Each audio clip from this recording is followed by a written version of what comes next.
Non, les Nantais ne sont pas les seuls à subir des embouteillages en ville. Selon le classement du célèbre GPS TomTom, la Cité des Ducs est la 12e ville la plus embouteillée de France, avec un taux de congestion de 25%. Un trajet ralentit donc de 25% en moyenne. C'est plus qu'en 2015.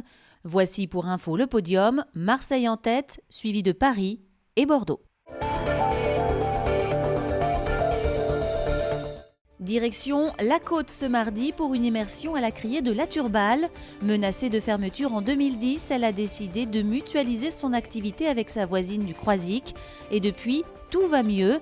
Elle pointe à la 8e place sur 35 criées nationales. Reportage de Claire Villalon. La Turballe, 6h du matin, le port semble encore endormi. Mais à la criée, la journée a commencé déjà depuis quelques heures. La quotidienne vente aux enchères est en cours avec une quinzaine de marailleurs. Tous les matins, je viens ici à un quart d'heure, 20 minutes avant. J'observe tout le poisson, d'avoir les quantités, la qualité. Ensuite, je téléphone pour avoir les ordres d'achat. Et après, donc, une fois que j'ai les ordres d'achat, j'achète en fonction des besoins qui me sont demandés. Sur chaque caisse, l'espèce du poisson, le poids et le nom du bateau est précisé.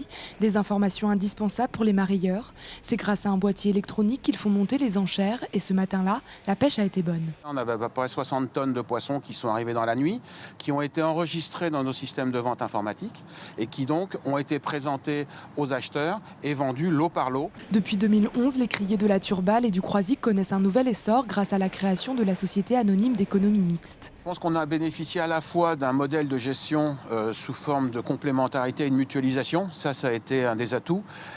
Autre atout a été l'ouverture des ventes par Internet, c'est-à-dire qu'on a pu faire venir sous criée de nouveaux acheteurs.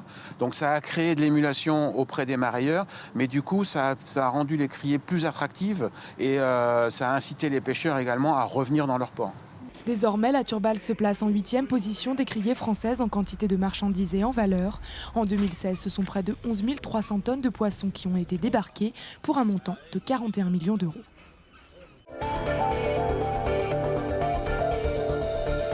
L'an passé, le zoo de la Boissière du Doré a vu naître 70 bébés animaux.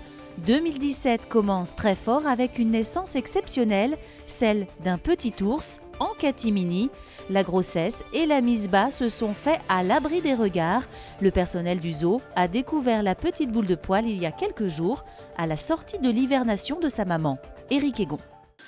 Frisquette, Ursus et le zoo de la Boissière du Doré sont heureux de vous faire part de la naissance d'un joli petit ourson. Le bébé de 6 ou 8 semaines se porte comme un charme. Il est apparu dans les pattes de sa maman lorsqu'elle sortait de sa tanière à la fin de l'hivernation. Une belle surprise pour les soigneurs du parc qui ne s'y attendaient pas. C'est totalement la surprise pour nous parce que notre mâle est très âgé, quand même 32 ans, c'est très important pour un ours brun. Donc on n'imaginait pas qu'il se passe grand-chose finalement. Et puis la bonne surprise a été que finalement il s'est passé quelque chose et surtout que Frisquette, malgré le fait que ce soit son premier petit, a un comportement maternel très développé et s'en occupe parfaitement bien. Pour le moment, l'ourson est trop petit pour être approché. Les soigneurs du zoo ne savent toujours pas si c'est un mâle ou une femelle. Donc l'idée, c'est qu'au fur et à mesure, elle apprenne à son petit à la suivre dans le bâtiment pour qu'on puisse la mettre en box. Et puis une fois qu'on pourra la séparer de son petit, c'est là qu'on pourra intervenir avec le vétérinaire. C'est à ce moment-là qu'on va sexer l'animal, donc connaître son sexe, savoir si c'est un mâle ou si c'est une femelle. Et ensuite, on pourra le pucer. Donc on va lui mettre un transpondeur électronique sous la peau, comme pour un chien ou pour un chat, pour l'identifier et qu'il soit inscrit dans les registres réglementaires. C'est minuscule quand on voit les parents à côté, c'est toujours surprenant, mais c'est adorable. Hein. Le geste maternel que peut avoir, c'est surprenant. J'ai pas réussi à le voir encore. Pourquoi tu l'as pas vu ? Je sais pas où est-ce qu'il est surtout. Il se cache ? Oui, un peu, oui. Les naissances de bébés ours bruns sont très rares en France, mais une chose est sûre, cette petite boule de poil est bien partie pour être la star de la saison.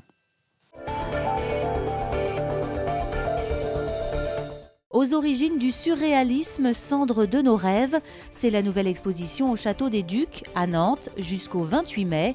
L'expo revient sur la naissance du surréalisme à Nantes en racontant le destin de 4 étudiants. Benoît Balti. Nantes a effectivement une relation privilégiée avec le surréalisme qui est due en fait à cette rencontre de Breton et de Vacher, mais qui est due aussi à de nombreuses personnalités qui sont venues de Nantes et qui ont fait partie du groupe surréaliste comme Claude Cahun, Jacques Baron, Jacques Vacher, Benjamin Perret.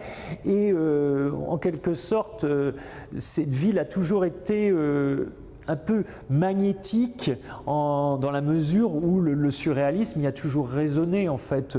À partir de 1919 jusqu'à aujourd'hui, il y a toujours eu des résurgences et des gens qui s'en sont revendiqués, hein, on peut le dire très clairement. On a la chance à Nantes de conserver des collections assez exceptionnelles autour du groupe de Nantes, dans la mesure où Jacqueline Sarment, la fille d'un des membres de ce groupe, a fait plusieurs donations et que la ville a toujours voulu, à travers la bibliothèque municipale et le musée, enrichir leur collection autour du surréalisme.